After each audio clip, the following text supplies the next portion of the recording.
हम आपको बता दें कि डुमरी उपचुनाव जो है बहुत दिलचस्प हुआ और डुमरी उपचुनाव की ओर जो है पूरी जनता, झारखंड की जनता की नज़र भी थी। हालांकि एक क्षेत्र में ये उपचुनाव हो रहा था, लेकिन झारखंड की जनता का इस उपचुनाव पर नज़र था कि किसके पाले में ये उपचुनाव जाता है। हालांकि कयासों का दौर भी जारी था, क्योंकि यह कड़ा मुकाबला भी देखा जा रहा था कि कहीं बेबी देवी जीतेगी या यशोदा देवी जीतेगी, क्योंकि दो जो पार्टी है उसके बीच कड़ी टक्कर देखी जा रही थी। बेबी देवी और यशोदा देवी, क्योंकि बेबी देवी का जो है इंडिया गठबंधन की प्रत्याशी और दूसरा एनडीए की प्रत्याशी यशोदा देवी। हालांकि दोनों के बीच कड़ा मुकाबला हुआ। कड़े मुकाबले में बेबी देवी ने जीत हासिल कर लिया। को धन्यवाद, आभार उनको शुक्रिया अदा करता हूं कि उन्होंने जो सरकार के कामकाज थे, जो इंडिया गठबंधन के तहत जो सरकार चल रही है उसके काम काज पर मुहर लगाने का काम किया है। और जो लोग बतौलेबाजी करते थे और सिर्फ बयान में रह करके सोचते थे कि चुनाव जीत जाएंगे, वैसे लोगों को संदेश देने का काम किया कि आप मैदान में आइए, सिर्फ बयान से आप चुनाव नहीं जीत सकते हैं, लोगों के सुख दुख से जुड़िए। इस सरकार ने लगातार काम करने का काम किया और इस सरकार के काम को लगातार भारतीय जनता पार्टी या यूं कहीं एनडीए के लोगों ने बाधित करने का काम किया विभिन्न एजेंसियों के माध्यम से। वो लोगों ने, वहां की जनता ने बताने का काम किया, आप एजेंसियों का दुरुपयोग करके और सिर्फ मुख्यमंत्री को बदनाम करके चुनाव नहीं जीत सकते हैं। ऐसे में चुनाव में हमारी जीत हुई है। निश्चित रूप से हम सभी वहां के लोगों को बधाई देते हैं। और जो लोग प्रयास कर रहे थे, भारतीय जनता पार्टी या एनडीए के लोग, कि 1000 के नोट को फिर से एक बार चलन में लाया जाए बाबूलाल मरांडी, रघुवर दास जैसे लोगों को, उस पर भी जनता ने मुहर लगा दी है कि प्रधानमंत्री जी ने 1000 का नोट बंद कर दिया है। तो निश्चित रूप से अब वो चलन में नहीं है और झारखंड में नहीं चलेगा। ये बड़ी जीत हुई है और बाबूलाल जी को प्रदेश अध्यक्ष बनाया गया था, देखिए, बाबूलाल मरांडी जी जिंदगी भर भारतीय जनता पार्टी छोड़ने के बाद कोसते थे, उनकी खामियों को गिनाते थे, कुतुब मीनार से कूद जाने की बात करते। तो ये सब बात जनता के मन में धरी रहती है।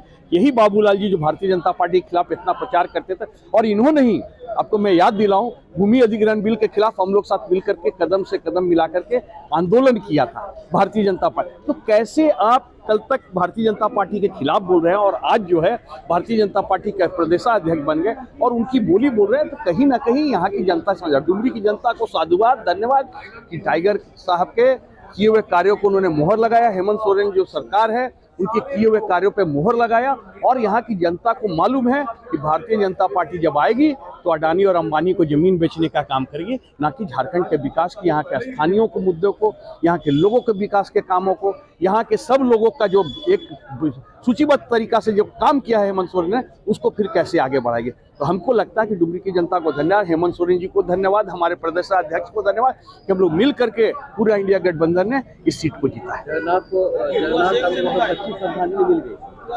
श्रद्धांजलि दिया डुमरी की जनता ने, श्रद्धांजलि दिया कि आपके अधूरे हुए कार्य को उनकी पत्नी और झारखंड मुक्ति मोर्चा और इंडिया गठबंधन पूरा करें।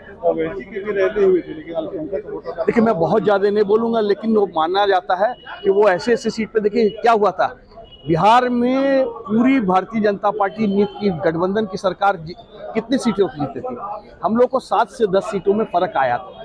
तो ऐसे भारतीय जनता पार्टी के लिए काम करना और अपने लोगों के लिए बात करना, दिग्भ्रमित करना, लोगों को मत ले लेना, इससे क्या फायदा होगा? अगर आप सही मायने में आप भारतीय जनता पार्टी के विरोधी हैं तो कहीं ना कहीं बैठ के बात करके आप आइए। आप एक सुर मत लगाइए, जो भारतीय जनता पार्टी एक सुर लगाती है, आप एक सुर लगाते हैं और जनता को दिग्भ्रमित करते हैं। इसी बहाने भारतीय जनता पार्टी को मजबूत करते हैं। हमको लगता है जनता ने वहां के बता दी डुमरी की। और झारखंड में सब नहीं चलता है, झारखंड में सब कहीं नहीं चलेगा। आप देखेंगे पहले भी झारखंड में 2000, 5000, 3000 वोट आता है, उससे ज्यादा ऐसे कोई भी खड़ा होता है इंडिपेंडेंट, उतना वोट आ जाता है। तो हमको लगता है कि ओवैसी साहब को भी सोचना चाहिए, हाँ, कि किस तरीके से अगर आप सही में उसके विरोधी हैं तो कहीं ना कहीं आपको अपने तय करना होगा सीमा को, कि आप अपने लोगों के लिए कर रहे हैं काम कि अपने लोगों को विनाश करने के लिए काम कर रहे हैं। पहले तो आप लोग बुलाते भी नहीं हैं उनको। मैं बुलाने की क्या बात है, आप पहले ये तय कीजिए ना कि आप अपने लोगों के विकास की बात कर रहे हैं कि अपने लोगों को विनाश करने की बात कर रहे हैं। ये तय कर लीजिए, उसका बात करेंगे हम लोग। आना चाहेंगे तो गठबंधन ये गठबंधन तय करेंगे अलाकान। मैं तो बहुत छोटा सा कार्यकर्ता हूँ, लेकिन मेरी जो भावना है वो आपको अवगत करा रहा हूँ। राकेश जी, ओवैसी की चुनावी सभा लहर और बाबूलाल की गरज कोई काम नहीं है, लेकिन आपकी मतलब इंडिया प्रत्याशी की जीत हो, किस रूप में देखते हैं? देखिए, बाबूलाल जी का भाजपा का प्रदेश अध्यक्ष बनना, उस प्रदेश अध्यक्ष के काल में पहला उपचुनाव होना, तो हम ये कह सकते हैं कि बाबूलाल जी का पैरा खराब एनडीए के लिए, क्योंकि बाबूलाल जी के अध्यक्ष के काल में एक उपचुनाव हुए, वो भी उपचुनाव एनडीए हारने का काम किया। तो डुमरी की जनता ने इंडिया को वोट किया और एनडीए को चोट किया, और स्वाभाविक तौर पे डुमरी की जनता ने भी बाबूलाल जी को, रघुवर दास जी को, अर्जुन मुंडा जी को या सुदेश महतो जी को पूरी तरह रिजेक्ट करने का काम किया और महागठबंधन सरकार के विकासों पर अपना वोट देने का काम किया। हम डुमरी की जनता को आपके माध्यम से बधाई देना चाहते हैं, शुभकामनाएं देना चाहते हैं, उनके प्रति आभार प्रकट करना चाहते हैं। लोकसभा विधानसभा भी बाकी है अभी चुनाव होना, तो ये तो आगाज है। डुमरी ने 2024 के लिए आगाज कर दिया। अब 2024 में इसका अंजाम आपको देखने को मिलेगा, देश की जनता को देखने को मिलेगा कि झारखंड बदलाव का एक जनक कहा माना जाता है, क्योंकि यहाँ भगवान बिरसा मुंडा ने भी शुरुआत दौर में अंग्रेजों के खिलाफ लड़ाई लड़ने का, संघर्ष करने का काम किया था।